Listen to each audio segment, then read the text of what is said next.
Hey y'all, this is my review for Married to Medicine, the reunion part 3. This was an afterthought for me after watching The Real Housewives of Potomac. This reunion really didn't need 3 parts. I keep saying it. And this Contessa and Scott storyline is tired. It's tired because it's phony. That's how I feel. But let's go ahead on and get this over with, shall we? So this episode continues with Scott's lies to Andy Cohen and the rest of the cast. It's still all of the men on stage, and they're asking about this life coach that he said he had, because he said at first it was a woman, then it was a man, and now there's no life coach whatsoever. He said he told Contessa that there was no life coach. He admits that he lied, but now everyone's confused because Contessa already knew that there was no life coach. According to Scott. We see the women in the back watching the men on stage, and Heavenly asked Contessa, was there a life coach? She says she don't know. My head wanted to explode during that. Then after she answers that, Heavenly asks about the separation that she filed. She says now they're on a timeline and Scott has till her birthday next year. So y'all know I'm very in-depth with my review, so I looked up Contessa's birthday. Her birthday is June 4th. June 4th. So she has all the way till they start filming again next season to give Scott a chance. This was so calculated and contrived. It really was. They're just trying to make sure they're on next season. I don't think they're divorcing anytime soon. She's gonna give him another damn year? Another year. Okay, sis. We're back on stage with the men now, and they're just talking more ambiguous shit about Scott's lies and then the timeline for their separation. Allegedly, they put their house up on sale. Andy asked him, is the house still up for sale? He says, well, the signs ain't up. Are y'all tired like me? Because I'm tired. I really am. I'm gonna try to get through this. This might be a short review, y'all. Now, Anila's husband seems to be the smartest person on that stage because he's calling out like how confusing all of this is. He definitely said what the whole audience is thinking. I'm not sure if he was gonna say I'm not buying it, but he says he's confused as hell. The women are back on stage now, so it's all the couples and Quad, and then Heavenly's by herself because her husband couldn't make it. So the next reel is the DC trip, as well as the social justice march and the pandemic talk. This scene is just a moment of reflection for the whole cast. There's really no shade, no tea here, a lot of positivity, so we could just move on. So the next topic is just random couple questions. Then we get into how the men are sometimes sucked into the women's business or fights. For example, when Quad, I think, or Heavenly came at Toya about her house and how she had to beg, borrow, and steal for it, Eugene said he had to say something about it on Twitter. Now, according to Heavenly, the men should never get into the women's business, even if the women brings up the other's husbands. I don't really agree with that, and of course it's just Heavenly speaking from her 1950s mindset, which is another reason why I can't stand her. I actually think that the men have every right to step in if it's them who they are talking about. For example, like on Potomac, you see how Giselle always going after Ray? Now, Ray can address Giselle and say, well, you know what? My penis does work. He has that right to say that because she always brings up Ray's name. I'm thinking some people see it as like a man physically trying to fight a woman when it's not that. Like, if the man just wants to say like, why is this woman talking about me? Then I don't see the problem with it. Now in the Peter Thomas case, he always dipped his nose into the women's business, had nothing to do with him. So yes, in that case, he needs to stay out of women's business because Peter Thompson wanted a peach. Curtis then responds to Heavenly on his viewpoint on it, but it comes off very misogynistic the way he broke it down to her. He's saying that these days women are more aggressive, and if you want to step to a man, you need to be a man. Something along the lines of that. I'm just like, no. Eugene actually has some common sense on the matter, and he says that most of the ladies are talking about couples business that have to do with the men. So he has every right to respond on how he feels about it, and I agree with that. And here go loud ass Quad looking for a moment. She tells Eugene, if you keep playing with me, I'm gonna go and buy you a skirt since you want to be in women's business. And I personally think that was a weak read. Like, I really feel like she thinks she got him with that, like trying to emasculate him by telling him, like, oh, I'm gonna buy you a skirt. I also think there was a slight problematic undertone in which she said that comment, and you know Andy picked up on that too. But Eugene responded in the best way. He was like, well, make sure it's expensive. Like, okay, give me the skirt. Like, if you talk about me, I'm gonna talk about you. A man or a woman can get that smoke. And now we get back to Scott and Contessa.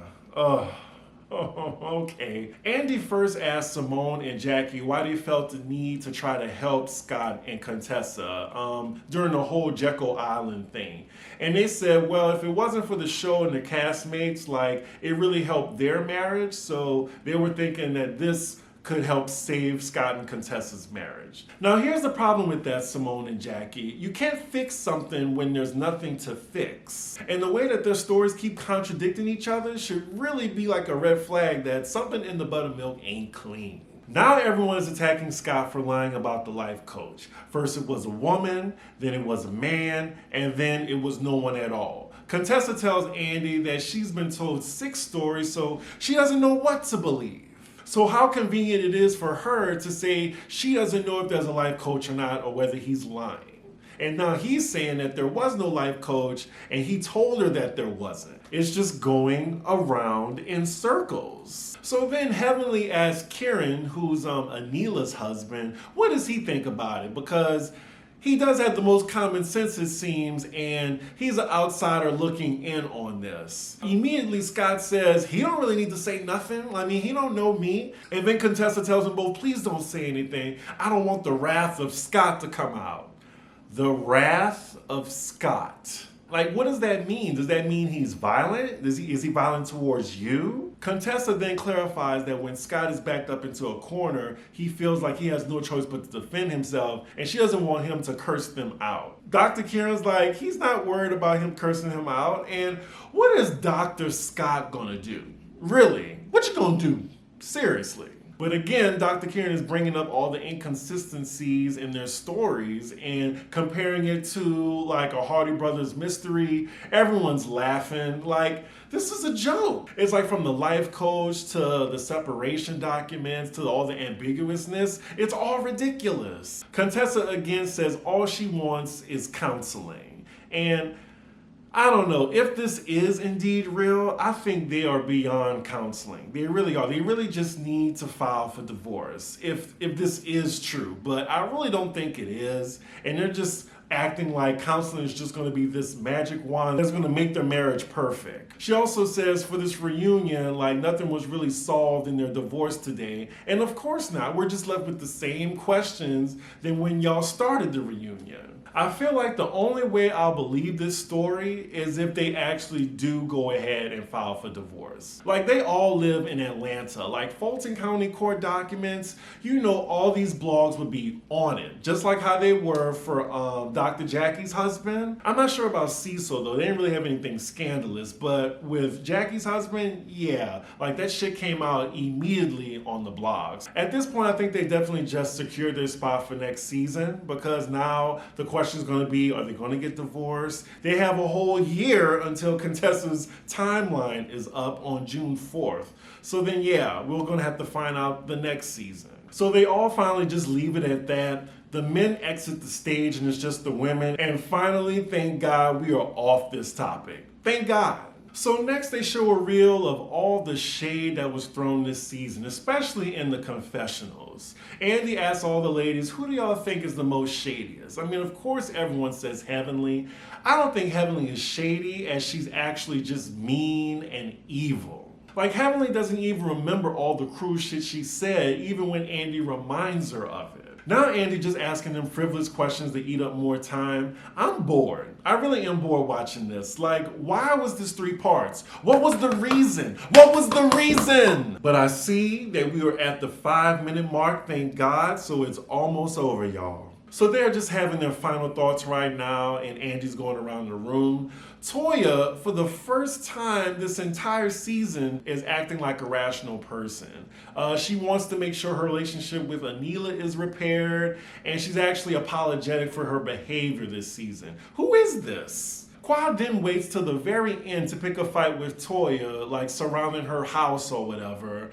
And I mean, time is up. So Andy's like, we're just gonna have to move on. We have to move on. Contessa's final thoughts is this behavior in her marriage, like, it's just normal for her. She says she has hope for her marriage and hopefully sometime that her husband will open up to her and her marriage will work. Girl, okay, next. Jackie and Simone say they both have work to do in their friendships, and Simone says there's hope for her in Heavenly. Heavenly just has to unblock her first. Now it seems right after that my DVR was over it just as much as I was, and it just cut off before the ending credits rolled. So yeah, that was the shitty ass reunion. My question is, where was Lisa Nicole Cloud? Like, did she just not want to come? There was a lot of drama involving her. They were talking about her COVID testing scam and then the beef between her and Anila. Like, Anila could have got more camera time in this reunion if Lisa Nicole Cloud came.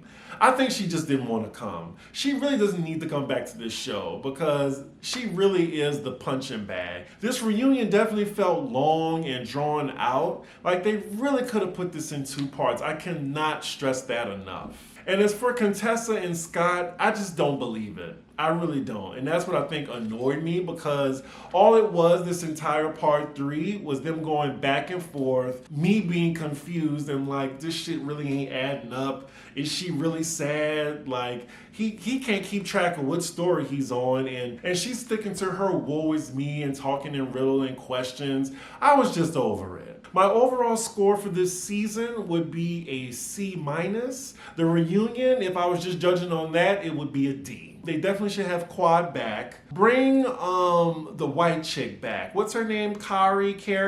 Karen something. Bring her back too, that's fine. Here's the next season, hopefully. I mean, it was a little better than the Real Housewives of Atlanta season. A little better, and that's saying a lot. So y'all let me know what y'all think. Clearly, I was over this as soon as I hit record. I apologize if y'all didn't really care for this review, because I didn't really care for what I was reviewing. But with that said, like, comment, and subscribe, and I will see y'all for the next franchise. Bye.